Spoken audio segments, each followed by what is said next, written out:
Persaud. I'm here with my special guest, Paul Campbell, and we're going to get ready to kick off our first episode. How's it going, Paul? How's it going, Jorrel? Doing well. Awesome. Welcome, audience. All right. So, we got many topics to talk about today. hmm We could talk about, first of all, the debate that happened the other night. Yeah. Yeah, I think that was very interesting. What was your chief takeaway from the debate? That we're fucked. Uh, As a country, we're fucked. Like there's no clear good candidate. I think if somebody were to step in for Joe Biden right now and run against Trump, as long as they're a better candidate than Biden, they would win. And I think the same would go if there was somebody else in the Republican Party that would run against Biden instead of Trump, they would win. But right now, it's just the way it is. Is Biden is just absolutely failing so bad. He's like sealing the election for Trump. yeah, I mean, I think that whoever would run against Biden, you could run a mop in a bucket against Biden, and it would look better than what he looked like last night. And like, you can say all you want. Put it this way: anybody who said, "Oh well, he started off a little slow, then he got better, and then he didn't do so well at the end." That's not how you want the leader of the free world to look. You don't want him to look befuddled, confused, angry. Like, He looked like an old man in a nursing home. he looked like it. I mean, it looked like they wheeled him out there after they gave him a bunch of Adderall, and he Yeah, kind of ran out of steam. they doped him up to Yeah. see how long he could last. And they gave him time off too, so who knows what's happening in between those commercial breaks. I've never seen 5-minute commercial breaks, two of them, at a Yeah. presidential debate. Like, is that really So how? they could juice him up again. Yeah, is he that Yeah. labored in Yeah. it in terms of his delivery? Is it that hard? And you could hear the things he's saying. I had no idea what he's talking about half the time. Yeah. And Yeah, he would just trail off. Even Trump called it out. He's like, I had no idea what he said at the end of that sentence. yeah, It was and like, neither thanks. does he. Yeah, and neither does he. Like the most coherent thing he said was about his golf swing, Yeah, right. And that was clearly a lie. and that was clearly like six Yeah, handicap. which would put him in the 1% of the world Yeah. of handicaps. Yeah, right. So no, obviously you're not. And my chief takeaway from the evening was something I've felt, or not even felt, but known, from the beginning of his presidency, is Biden's not in charge. There's No, somebody else. And no. there's this famous recording of Obama saying, if only I could run for a third term and have somebody else be in charge and I'm just in an earpiece telling him what to say. Oh, okay. At what point are you going to believe the things that they're telling you? Yeah, that's what's going on with Biden right now. Yeah. He's being puppet. He's just a I think he's been a puppet from day Yeah. one. His job was to just simply be a figurehead while certain unknown individuals or shadow individuals, whatever you want to call them, the bureaucrats who really run the government, enact their will upon the people, and their will would be, undoing all of the good that Trump did during his presidency. I think, Yeah. and if I had to put like a chief takeaway from it, and is that really so surprising? Like, I don't. Joe Biden finished last of his class. He was, if you look at his voting history, the bills that he sponsored, like because of him, one of the bills he sponsored made it illegal for students to declare bankruptcy on their student loan debt. He's the one that did the 3 strikes and you're out, and I think it was the crack cocaine Yeah. law, where if you're caught with crack 3 times, you go to jail for 25 Yeah. year minimum. Like, it's crazy.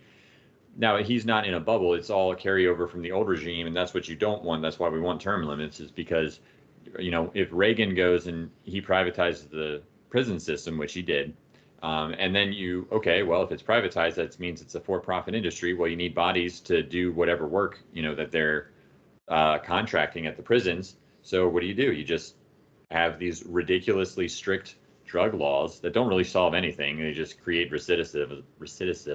I can't even say that word. Recidivism. Yeah, thank you. And ultimately, all you get is career criminals that, and a lot of people that otherwise, hey, if you have a drug problem and you get caught with a little speck of drugs, and then you go to jail with gangsters and hardened criminals for 25 years. Like, what kind of environment are you creating for these poor people? Yeah. And this is what Joe Biden's legacy is. So I think that, you know, he's a holdover from the relic of the old way that, you know, things used to be done. And that's why I'm voting for Trump again in 2024, because he is an iconoclast. He is the one that's going in to shake things up. And whether you want to get super deep into conspiracy theories, which I'm sure we will, you know, and how deep it, you know, this rabbit hole that is the president, well, I guess politics in general and the, you know, the public knowledge of what's going on, you know, if you just look at it from a simplest standpoint, he is the old guard, and he's what a lot of people would fight against. I mean, I'll ask you, do you really think that any of these like so-called woke people, or let's just say progressive liberals, whatever you want to call them, Democrats, the left in general, do you think anybody's happy with Biden's performance so far?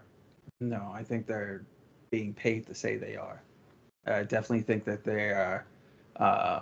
They know what's going on, and they like the destruction, and they want to see the world burn. You know. Yeah. Well, I think there's a lot of things going on. Of like one of the things I'll talk to, you know, my people in my life about is like, okay, well, are they doing it because they just are, you know, jerks that are in power that, you know, want to, like, for nefarious reasons, they want to like, ugh, hurt us, you know, just like, yeah, we're just gonna do bad things. Do you think they're, and we're talking about politicians or just people in power in general in the United States, do you think that there's people that are evil because they just don't care? They're basically negligent, and they just, okay, well, I don't care what the results do. I'm told to do X, Y, and Z, so I go and do it. Or do you think that, you know, so there's the active narrative, you know, idea, you know, they're actively trying to just do evil things for the sake of evil, or the other one is they're just completely incompetent at their jobs, and a lot of this is by mistake. It just gets worse and worse due to incompetency, which is like the, you know, the entropy idea. I think it's a mix. Yeah. Honestly, I don't believe that people are that incompetent. You know, there has to be a purpose. You know, somebody, you know, the mistakes that they're making is definitely with intent, and it's an intent to sabotage. And you know, going back to my core beliefs that they're truly evil beings that are pulling the strings behind our government. What do you say to people who think it's more, oh, they're just incompetent, they're just so bad at whatever their job is? Like, we're talking about senators, congressmen, the president, anybody you want to name that's in the public eye in terms of our government. Yeah. What do you say to people that are more or less like, no, that's a bunch of baloney, there's not some grand, you know, underlying thing going on? I think those people are still asleep. You know, they're naive. They're still asleep. They don't. Yeah, they're naive. They're gullible. You know, they believe whatever, you know, spoon fed to them because they're so ingrained in the system.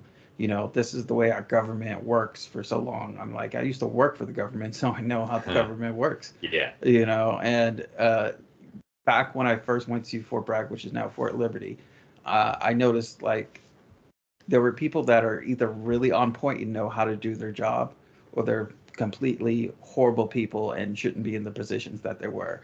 And you know, there was no middle ground. There was people that were really squared away and knew what they were doing, or they're just complete morons. And you know, I think the government's filled with that. You know, people that really know what they're doing and useful idiots. Yeah, useful idiots. But they're intently destroying this country. You know, the idea and the principles founded on this country are not the same principles and ideas that are in practice today. Yeah, and how would you, so if we defined the founding principles as being life, liberty, and the pursuit of happiness, what would you think if you had to say three things that like the modern, you know, I guess the acting government would be founded on, or their principles, what would you call that?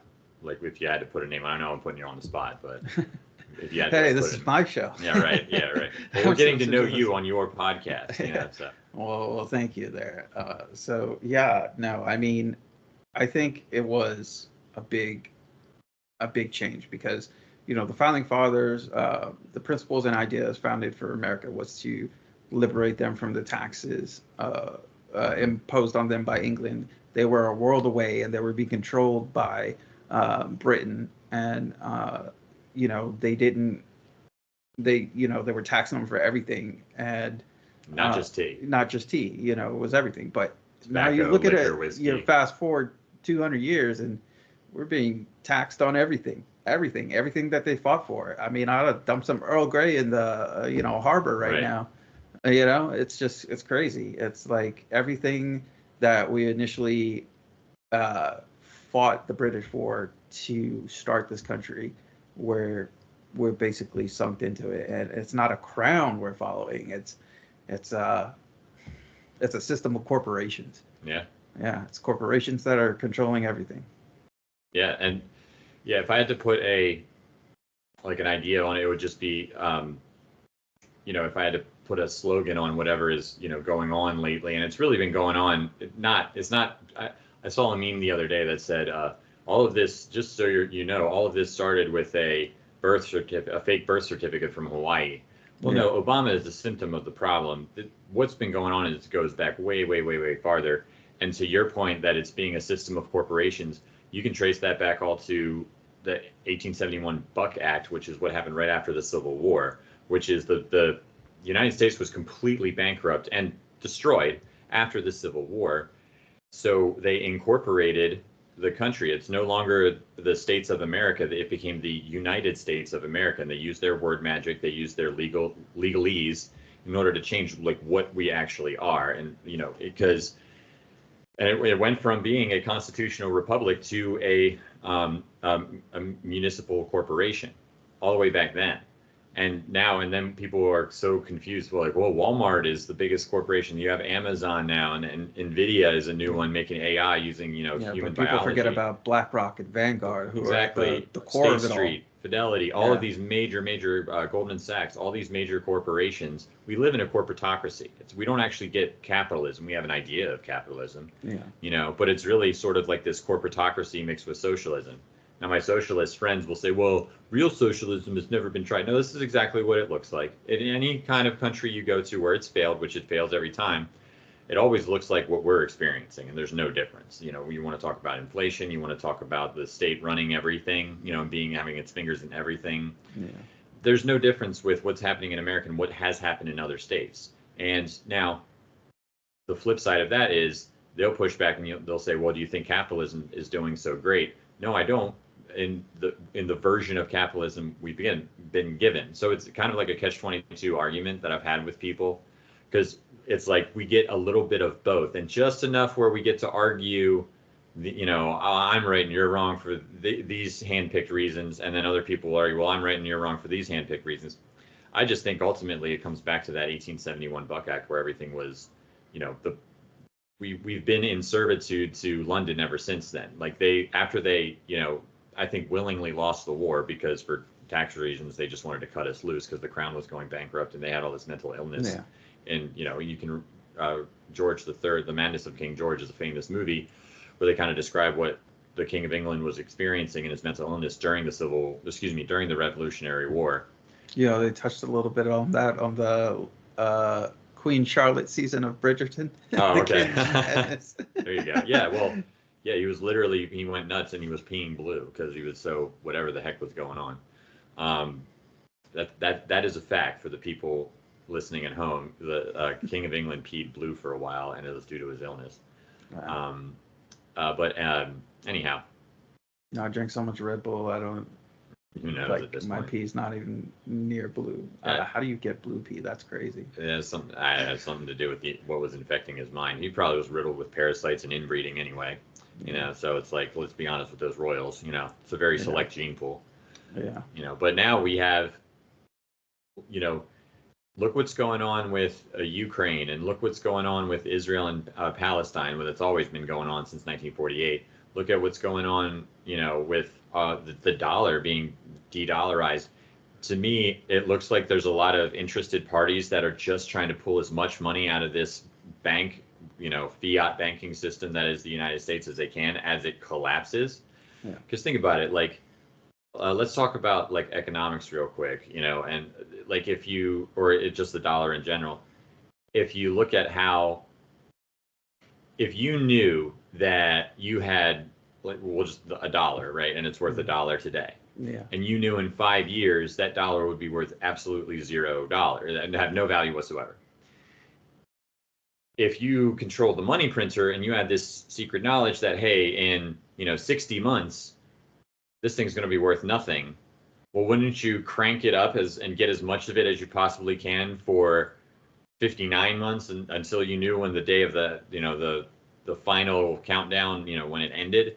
Yeah. You would crank it up as much as possible, diversify into other assets, different, maybe some cryptocurrency, maybe some stuff that you can't trace. Use the decaying money to buy something more profitable. It's a rug pull, and I Yeah. think that's what we're seeing with this inflation. Is a rug pull. They've printed money at a rate that was never been foreseen before. The national debt goes up $1 trillion. Side topic, and we can get to this later. Why do I have to pay taxes if you're just going to print money out of thin air anyway? Yeah. Why are you taking my money if you can just make more?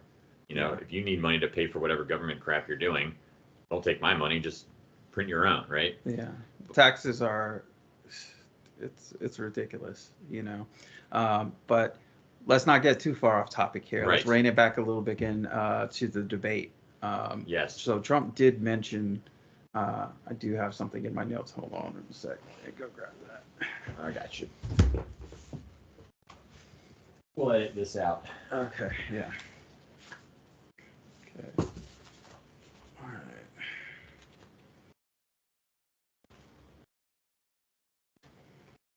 All this useless information. Okay. Where did I put that? Well, I did notice that he called Joe Biden Brandon, which is Here we pretty go. amazing. Yeah, he did say Brandon. Yeah. All right. So Biden wants billionaires to pay 24% in taxes. So, and he initially said trillionaires. Right. So Biden thinks there's like 1,000 trillionaires in this country. Right. So.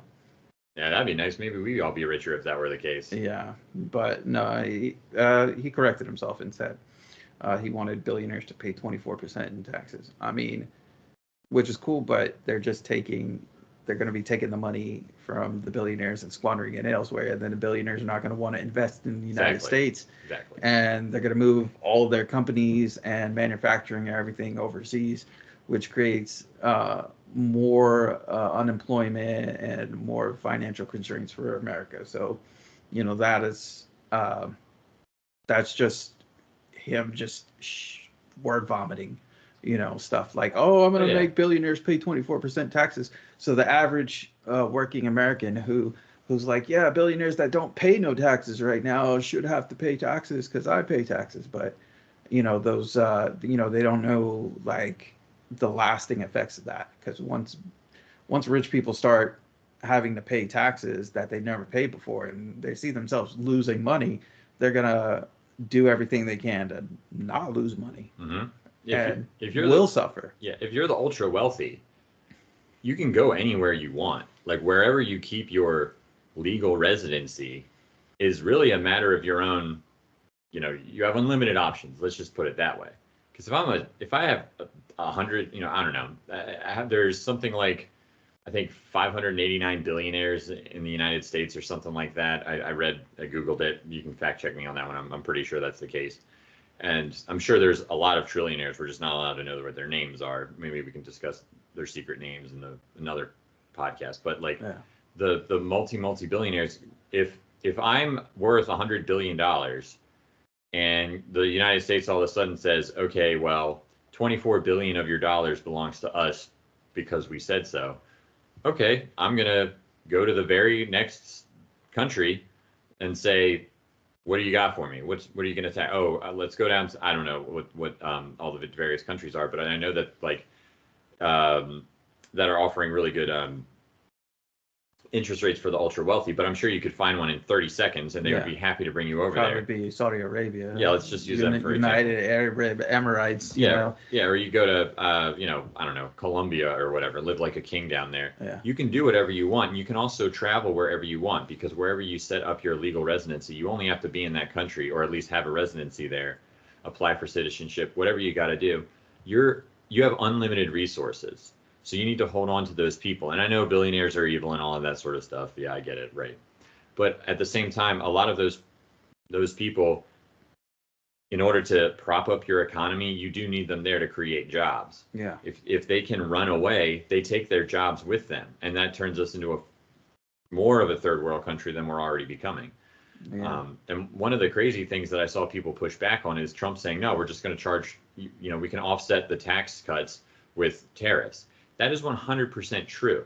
Anybody who says tariffs don't work that way don't understand what's at stake here and what's at play. All you have to do is say it costs you more money. Now, remember, you're talking about international, what's the word? Um, Borderless mega corporations, multinational corporations. Globalization. Well, if I'm Walmart and I can take my manufacturing over to China and pay 1/10 of what I'm paying in the United States because they don't charge me tariffs to come back in the United States. I'll uproot all of my operations over to China because they're not going to charge me tariffs anyway, and I'm just going to sell it in the U.S. So might as well have the cheaper labor. I don't care about the transportation costs. But if I go, well, if Trump comes in and says, okay, you want to leave your country? First of all, set up your operation over in China. You're going to pay extra in taxes. We're going to double your taxes, and you're going to have to pay tariffs coming into the country. Because if you're going to build outside the country for the privilege of doing that and selling to the American people, you have to pay extra to get it to the market, right? Because you got to pay a higher ticket price to get into the store. So, okay, by the way, in this example, Walmart, we're going to slice your taxes down to 1/10 of what they are now. If you manufacture in the United States, then you don't have to pay tariffs. And all of your competitors are going to who are going to also be selling to the United States, having uprooted their own manufacturing operations. Now they're going to have to come into the United States as well. That benefits the people of the United States because everything's cheaper. You're building more jobs. It's like, think about all the people, like even like you and me. If we didn't work where we work in an office kind of area, then we could be working in some sort of manufacturing operation. We could be doing whatever we needed to do because we would have unlimited amount of opportunities because there's more jobs because you brought everything back in the United States. And you have all these poor people who, okay, well, there are always going to be manual labor jobs and all that sort of stuff. But I can't go get that job if I'm an 18-year-old boy if they're just going to pay an illegal immigrant 1/10 of what they're going to pay me. So it's all interconnected.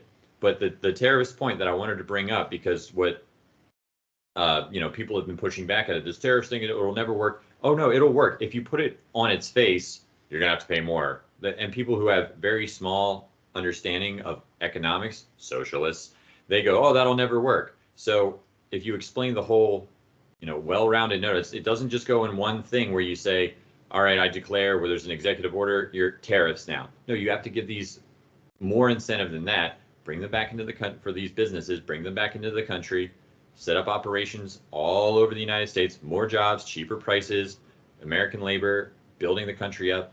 It makes perfect sense, but socialists don't want that. They want globalization. And of course, it's also skewed because all the people that are in power want that globalization because they're blinding their pockets. Yeah. They get the cheap labor and they still jack the prices up. Yeah. And so I'm going off on a tangent here, but basically, let me rein you in a little bit. It's okay, but but when it comes to these tariffs, we can work. Biden is trying to tax people more. No. What they really should do is just cut like Trump said, no more federal income tax. That is, if he can do that. Yeah. Think about the amazing. How much money? Oh my gosh. I would save in my paycheck. Everyone right now in this country is in like crippling debt, living paycheck to paycheck. I'm making more money in my life than my parents ever made in their life. And I'm struggling living paycheck to paycheck, trying to, afford to pay for things. And it's like the inflation and cost of everything. If they cut away income tax, that would be amazing. Well, how is it that I make double my dad's salary when he was in the workforce, and I can't afford a home, and he bought a 4-bedroom house on his salary? Like, what's that all about? So when you and what was hilarious at the debate, which I think it was Jake Tapper said, what used to cost $100 in groceries costs $125. Like, no, it costs $400 now, dude. What are you talking? So it's not 120. And the thing is, people fact check this stuff 5x that. Yeah, but people know this in their bones. And CNN is, obviously the communist news network and totally false and phony fake news. Yeah. But I mean, even by their own guerrilla math, they can't downplay Biden's failures, you know. Yeah. And look at how hard they went against him. It wouldn't surprise me if, you know, whoever's really in charge, Obama, you Yeah. know, is saying, all right, guys, we got to kick Joe to the curb now because we need somebody else to step in here. It can't be me because I was already president, but maybe I wouldn't be surprised if they moved Michelle Obama in there. Yeah, well, they need somebody to spread their lies a little easier, and Joe Biden doesn't know where he's at, so he can't really, you know, spread the propaganda. Very ineffective communicator. Yeah. So back to the election topic, I noticed Trump said that everyone was against Roe versus Wade when it came out, and according to Biden, he said everyone was for it. You know, Trump says that they're gonna have abortions well after the baby's born into 13 years. Which they did, which Ralph Northam, Virginia's governor, did talk about post-birth abortions. Wouldn't that just be murder? Yes. I mean, you can't call it an abortion after somebody's born. That's just murder. Like, so let's level set real quick. Like, I believe life begins at conception. Yeah. And it's not really even a belief; it's a fact. I mean, there's studies that are done where they show the egg getting and the zygote getting formed, and a spark of light comes out of it. The light is the light Like, of men that God.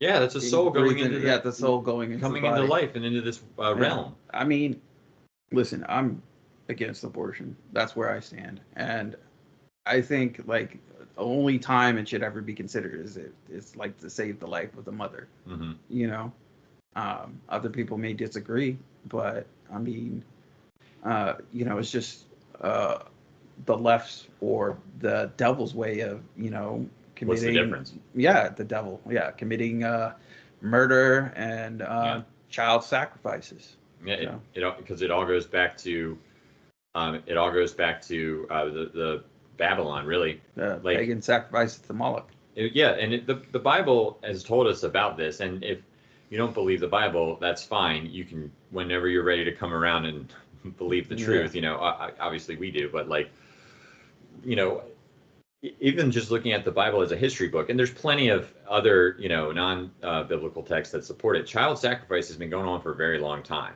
And like, you know, even the Amazons were doing, the Amazonians were doing it, the Aztecs, the Mayans, all of these different, the Babylonians, the Philistines, you can look into sacrificing children to the small g gods for prosperity. It goes on forever and ever, and it never stopped. Like, and we're learning that now, and it's a controversial and a salacious topic, but like, really, if I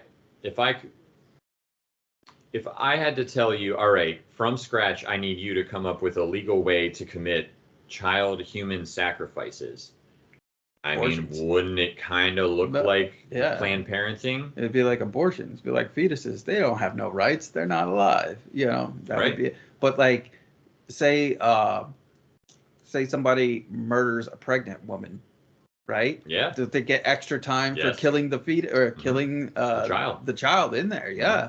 So I mean, it's a double standard. It counts then, but it doesn't count if the mother goes out and kills the child. Right. You know, it's crazy. And and I mean, Roe v. Wade was extremely controversial when it came out, and the way that it was basically, I think if I remember correctly, it came like under like a free speech clause or something. The argument that they made for it was really tenuous to begin with, and it was a 5-4 decision, so it was clearly a split.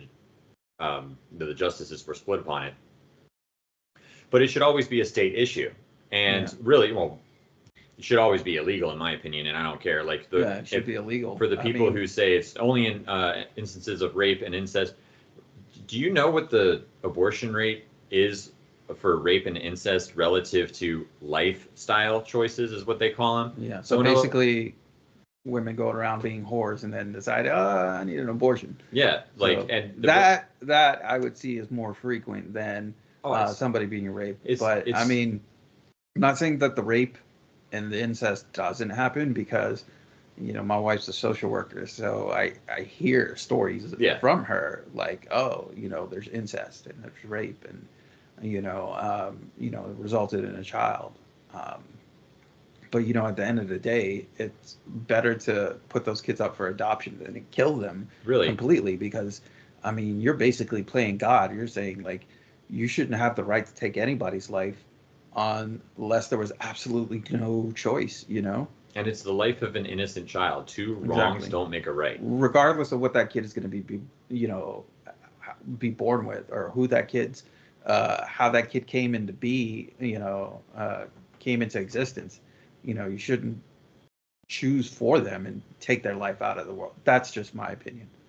And I think it's the right opinion, because what did that child do that's wrong? Why Yeah. is he guilty of a death penalty? Literally, just I through mean, no fault of his own, through a horrible act. And, you know, they say, oh, well, she shouldn't have to carry the baby for 9 months. Yeah, I'm so sorry that this is part of the burden that you've been given. But really, you can't kill the child, because the child has done nothing wrong. You can't eliminate a soul from this world. yeah, You know, and really in life, it's not what happens to us, it's how we respond and overcome what happens to us. yeah, If you allow whatever happened to you, your trauma, whatever you want to call it, the abuse, the negativity, the whatever, if you allow that to define you, then I'm sorry, that's not what defines you. You can think it is, but in my own life, the people that I've seen who can't get out of that spiraling cycle, as I like to call it, spiraling, but that cycle of, oh, well, this happened to me, and it becomes everything every day is Yeah. all they will ever want to talk about. Right? We've all had horrible things that have happened to us, been done to us, or done to other people. We're all human. That's what goes into life. You know, being on this one, we all have to do a better job of it. And that's our ultimate goal, is to leave this world a better place than the way we found it. You can't leave it a better place by murdering children. And, you know, that's what it ultimately comes down to. I don't care if it's a clump of cells. It's not. It's a life that has a chance to live. The argument that I make when people say, "Oh, it's just a clump of cells," if we went, we're supposedly on Mars right now. I think there's just Yeah. a rover in Greenland, really. we'll discuss with some that on our sepia. next next episode. With a sepia, filter. But if we found bacteria on Mars, they would say we found life on Mars. Yeah, So a single-celled organism. This is a multi-celled, exploding with life, exploding with growth organism that has a chance to live and be a human being, and you're going to say that's not a person. You know, yeah, it is. yeah, it's a person. It's absolutely a person. How many people have come forward and said, my mother, you know, considered having an abortion with me, and I'm a 40-year-old person. This is my life. I have a family of my own now, and I'm a pillar of my community. How many people? Millions. Who knows how many? Yeah. Like, you know, so, you know, and I just and really, and on the flip side, it is a documented fact that these Planned Parenthood organizations, locations, whatever, they sell the harvested what they call tissue, the embryos, which is the baby. I mean, there's some horrible things on the internet, but if you know, you can find that's stuff. where stem cells come from. Right. It's Well, like the aborted fetuses. but yes, that's true. But like, you can find people doing horrible things with these leftover tissues, shall we call them, you know, medical waste, which is not, it's a human body, you know, it's very small, but it's still a human body. There's people that will pay top dollar for that and do really disgusting and horrible things. Yeah. Because everything that the government touches is absolutely corrupt, and everything stems back to somebody's getting paid, because it all operates like a mafia. Everybody kicks up, and that's what they always say in The Sopranos, is everybody kicks up. That's why they say money is the root of all evil. No, it's love of money that's the root of all evil. The whole love of money. Yeah. Oh, That's the actual verse. Oh, that's the actual verse. Love of money. Okay. So rein it back in. Yeah, Trump didn't answer the question about deportation. His plan to deport everybody who is illegal, everything. I think that's going to be a whole hot mess, and I would actually like to hear his plan for that. You know, because I myself am an immigrant. I've been in this country for years. I even fought for this country. You know, but like it's something in the back of my mind, like he'll never deport me. My parents are natural. I'm a naturalized citizen through my parents, but you know, you kind of wonder, like, okay, who all is going to get deported? Like legal residents here or illegal aliens? I understand, like illegal immigrants coming across the border, like all the terrorists Biden let across the border in, you know, this past recent 4 years, you know. Mm-hmm. So I understand getting rid of those guys and cracking down, but you know, I really love to hear his plan. and see what he has in store. From from what I remember, because I watch his rallies from time to time, and I have done some research on what he's talked about. It's really he's just going to set up like a task force. I think he's going to implement not Homeland Security, the National Guard, to basically go and just round up illegal immigrants. Legal immigrants, there's no problem with legal immigrants. But there's a huge issue with illegal immigrants because, like I said, my wife is a social worker. She deals with a lot of illegal immigrants because she's bilingual and she speaks Spanish, so she deals with a lot of them. And a lot of the illegal families are the ones that are creating abuse on their children and doing a lot of stuff. And but there are a lot of good ones out there who who are the product, like they came across with their parents and now they're over the age of 18, but they don't have citizenship. They're not legally documented, but they're invested in the community. They're pillars, they're working, they're going to school, they're actually paying taxes, because it's coming out of their checks because they're not working under the table. They're just not documented. Yeah, it does raise a lot of questions. From what I understand, if you're illegal, you're gonna get asked to leave, and if you'd like to reapply for citizenship, I'm sure they're gonna have some sort of expedited thing, or really, like if it were me, I would go and I would say, okay, who are all the people in the last, who are coming over illegally here? If you are in illegal status, I'm sorry, you got to go. You can apply for and give us your circumstances. We can review it on a case by case basis. And if you are someone who was brought over here, you're, what they call an anchor baby, you were brought over here, your mom had you, she was 9 months pregnant when she got into Texas, she had you the next day. Now you and her parents get citizenships. If that's the law, then so be it. Like, okay, going forward, that's going to stop. But because we don't want to just export, to your point, a bunch of American citizens who are like, hey, I was born here, I have as much a right to be here as any. It's not my fault that my parents did this, and here I am, right? Yeah. Now, if that means we have to get rid of mom, well, that's something we can review on a case-by-case basis. Has she applied for citizenship? There's a lot of other questions that I think it just goes into better, if they do border control and they really sit instead of trying to rush a plan, because it feels like whenever a president takes office, they try to rush out things like border control or immigration. They try to, I got to hurry up and undo what the last guy did and get this out. I only got 4 years to do it because right. I might not get a chance to finish it if I'm reelected. It really helps if they have like a team of smart people really working and looking at every aspect of it. I mean, you have to hope, but that's not always the guarantee. And ultimately what it comes down to is, there's always going to be those instances where there's going to be an injustice, where somebody who probably shouldn't have been, made to leave will end up leaving. Okay, we will, there's never going to be a perfect system. However, that's not really the outliers and, aren't really what I think should be focused on. It's really the terrorism, the human trafficking, the drug trafficking, the gun trafficking, all that stuff that happens at the border. That's what really needs to stop. And if that means extreme measures in the short term to solve that problem, then yeah, I'm fine with that. If it's something where, like, long term, it's something that we can fix from a, just because of enhanced border security, maybe making it, doing some sort of reform for immigration to make it easier, because it takes something like 10 years to naturalize. A buddy of mine who immigrated here from England, he lived here for I'm not kidding, for 20 years. He's 40 now and he just became a citizen. Yeah. And it's like, well, I guess that's, part of my brain was going, well, I guess that's a good thing. It should be hard to get into this country. And then another part of me is going, well, wait a minute. Like, this guy's been working here for 20 years. Like, he's, as American as apple pie at this point, really, when I met him, I was 20. So it's funny because, but anyway. So there definitely should, I think, be some reforms. I'm not an expert on that, but what I do know is that the crimes that are being committed at the border, specifically with child sex trafficking, organ trafficking, all of that needs to be absolutely halted. And I'm willing to say, I'm sorry, guys, but if there's going to be some, people that are caught up in that crossfire that may or may not be, a threat, it is what it is. They can always reapply for citizenship, and hopefully we can have a reform that can get them back as quickly as possible. But I don't really care about those, people as I do the bad guys getting stopped. I think that's what's most important. And I'm sorry to say that that's the way I feel about this, because that's how bad it's gotten. because if you look at like the human trafficking rates, how it under Obama, he did deport a lot of people, but the amount of human trafficking, like put it this way, he deported a lot of people because the amount of human trafficking went up so high under his watch.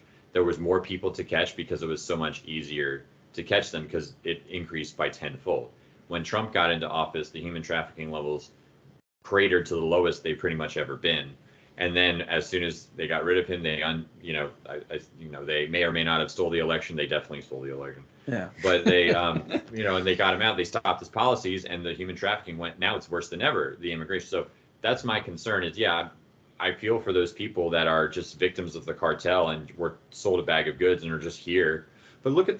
There's videos of people in Boston, people in Chicago, who just get bussed there, don't speak a word of English, are just like here now. Yeah. And then the people, the Spanish speaking, I don't know, like government official that's talking to him saying, sorry, you can't be here. All of our rooms are full.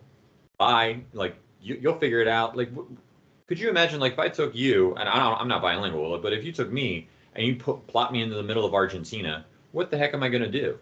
Like, that's going to be really tough for me. Try to learn Spanish. I guess. Like, I'll do my best, but yeah, just say if you don't speak Spanish, you can get out. But I mean, because I lived in Germany for 3 years and I didn't know a lick of German before I went over to Germany. But I took classes and I was fluent when I left. Yeah. But it's been 3 years. It's been longer than 3 years. Yeah, but ich bin vergessen Deutsch jeden Tag. Nice. Yeah, guten Tag. So yeah. That's all I got. Yeah. But anyways, to close out for our last topic, this is a big one. Trump said he'll end the Ukraine war before he even takes office. Yeah. So that was a big one. He said, so he'll get elected in November, and before he takes office in January, he's going to end the war.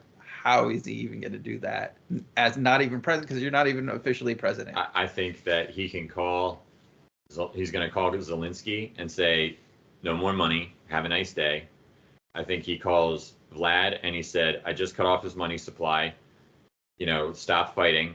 And I think he calls the UN and he says, you're not going to invade Russia. And I think because let's be honest, I think it's just the American military makes up 40% of the world's spending on military budget. Yeah, we have the largest military. And it's not even close. Like Russia has a first world military. Yeah. But aside from the fact that they have nukes, they really still can't hold much of a candle to the American military. Even with all the woke crap that's going on with the American military, it's night and day. We've got aircraft carriers. China has one aircraft carrier that they bought from the Soviet. It's a decommissioned Soviet aircraft carrier. It's jokes. China has no navy. Russia could probably put up a really good fight on Russian soil, but nobody's going to come anywhere close to America. And there's not like America can go over to Russia and fight them.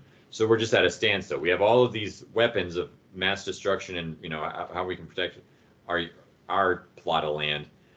But we're never going to be able to get to them, and they're never going to be able to get to us unless we shot some missiles at each other. And then, really, I don't think that's ever going to happen, to be honest. So you don't think Red Dawn's going to happen? No. Russian paratroopers paratrooping? No, absolutely not. And but anyway, I think he just makes a phone call to Zelensky, and he says, "All right, you're done." Or he can tell. Yeah, I think. That's the big thing. We need how much money have we sent to Ukraine? Like $300 billion or something. I would tell him he owes us a lot of money. That is ridiculous. For at the what was it in Gladiator, where that first scene with the battle is like people should know when they're conquered. Yeah. Right. Right. And that's what's going on with Ukraine. And hey, I'm not going to pretend like I'm an expert in the Ukraine and Crimea and all of that.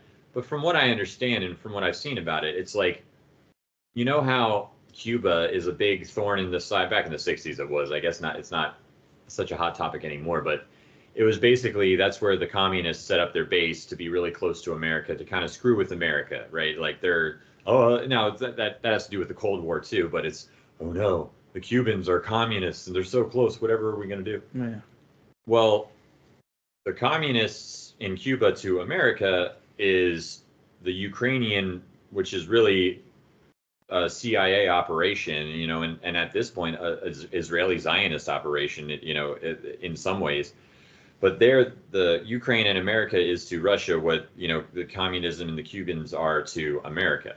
And I think that it's an area that's been destabilized. If you watch the Tucker Carlson Vladimir Putin interview, which I watched all 2 hours of it, Ukraine is part of Russia. They are ethnically Russian. They, you know, and it goes back 1,000 You know, they could years. say we speak Ukrainian all in, but everyone in the world would be like, you speak Russian. Right. Ukrainian is Russian with a southern accent, basically. That's all it is, right? You say, oh, it's a different language. Yeah, okay. To me and you, maybe it sounds like New York and Florida. Right, exactly. You know, so I think that all you have to do is say, we're not sending you any more weapons, you know, and what they don't talk about is the 50 bio labs that Americans ran that were in Ukraine as well. Allegedly, you know, the COVID doesn't come from Wuhan. It actually came from Ukraine by way of Wuhan. In other words, they built it or created it in Ukraine, shipped it over to China, and that's where it was released. And they did that as almost like a laundering effect, you know, to kind of cover their tracks and mask their tracks, no pun intended. Pun fully intended, obviously. But but I think that if you look at what the Trump can absolutely, he'll end that war with one phone call to actually deliver and end the war before he takes office January. If he could end the war before he takes office on January 1st, I will start rocking a MAGA hat. Yeah. I got mine already. I think you will. I will start rocking a MAGA hat. If we could end the Ukraine war before he takes office, I will start rocking the MAGA hat. But that's it for our first episode of Persaud Pod. I'm Jorrel Persaud. I want to thank you guys. Join us on our next episode. Paul will be my guest again. You guys have a good one.